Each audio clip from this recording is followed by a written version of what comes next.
Microsoft Copilot makes it easy to control your Windows 11 system with a few simple commands. In this preview version of Copilot, there are simply a few commands you can run, but it's anticipated that many more will follow. This lesson will show you how you can get started with this feature now.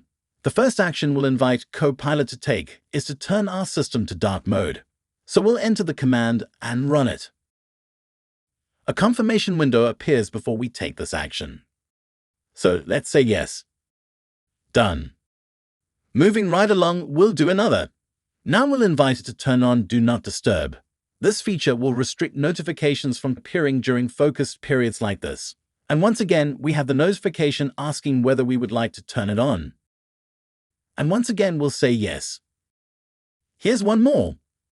Let's ask Copilot to open the screenshot tool. Now we'll take the screenshot. And here it is. How easy! These few commands that we have demonstrated show how this feature will work in future versions of Copilot. Let's conclude with one final action. Let's ask Copilot to restore light mode. And once again, we have the notification asking whether we would like to turn it on. And once again, we'll say yes. Done. I hope you found this information helpful. Thanks for watching, and we'll see you in the next lesson.